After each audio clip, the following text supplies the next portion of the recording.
this week, there was unverified audio of the Michael Brown shooting. Apparently, there was a person living in the area who was doing a video chat with another individual, and during that video chat, he accidentally got audio of the shooting that took place in Ferguson, Missouri. Now, for those of you who don't remember the audio, we will have you listen to it again so you know exactly what I'm talking about. And again, it was a little bit of an awkward thing to listen to because in the background, you hear a shooting, and then in the video chat, you hear something a little salacious. He's trying to get something. He's trying to get it. Take a look. You are pretty. You're so fine. Just going over some of your videos. How could I forget? So pretty that he can't even be distracted by the shooting that's taking place in the background. He can't be bothered with a homicide. She's so pretty. Yeah, she must be real hot. Yeah. Real hot. Well, we have now obtained confirmation that that video is authentic. And the reason why we were able to do so is because the video messaging service that he was using, something known as Glide, was able to verify the exact time that that conversation took place and the exact time of the shooting. So here is a message or response given to us by this video messaging service. Brown was shot on Saturday, August 9th, and earlier reports say he was shot around noon. And that is the exact date and approximate time Glide says the audio was recorded on.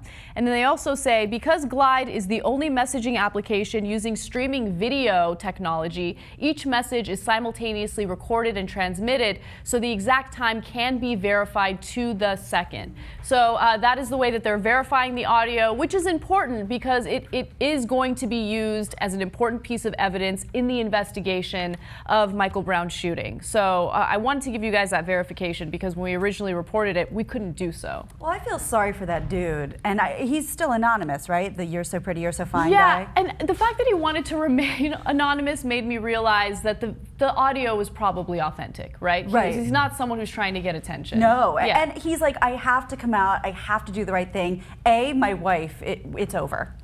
Because that obviously wasn't her. Yeah. And B, like, now everyone knows I'm the creepy guy that's like, you are video sites. You are so pretty. Isn't it just so typical of the digital world in which we live, where all these events are compressed into one moment constantly? Yes. Yeah.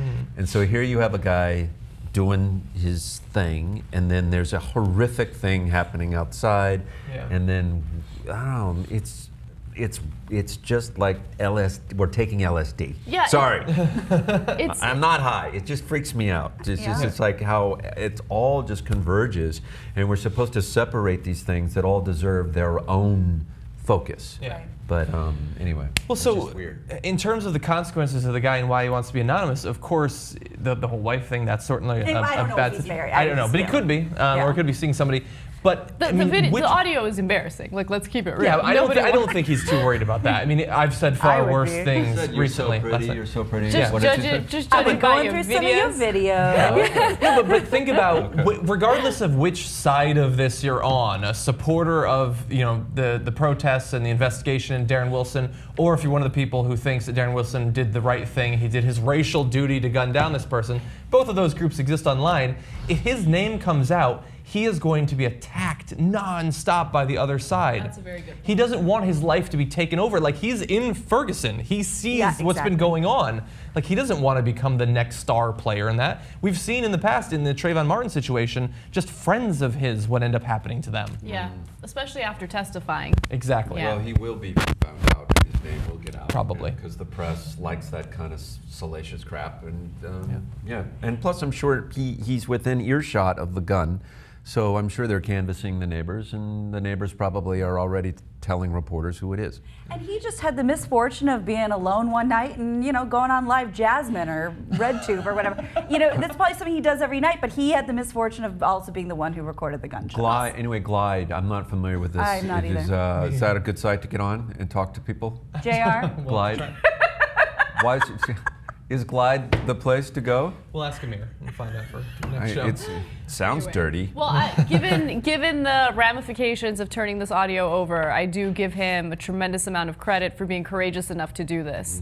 So we'll see how it will help in the investigation. As you can hear from it, at least 10 shots were fired, and I think that's an important piece of information for any type of suit that follows should a grand jury decide that they're going to go after Darren Wilson. And do you think that they would end up having to subpoena this guy and have to ask him like on the stand, like, now it was between, and I quote, "What you're so pretty and you're so fine," that there were, I mean, like he really is going to have to like Deal with it. deal with, Yeah. with this specific moment of his life. I I know. can't get over it. I can't let it go. It's one of the ridiculous parts of humanity that, like, him saying that, we have to say, ha ha, look at what you said, as if we're not saying and texting the exact same things. We just haven't been found out yet. I'm But a everybody very does it. pure and innocent I would young flush woman. my phone down the Snapchat, could you toilet before I please, would do what he did. So he's a hero in my Yes, book. absolutely.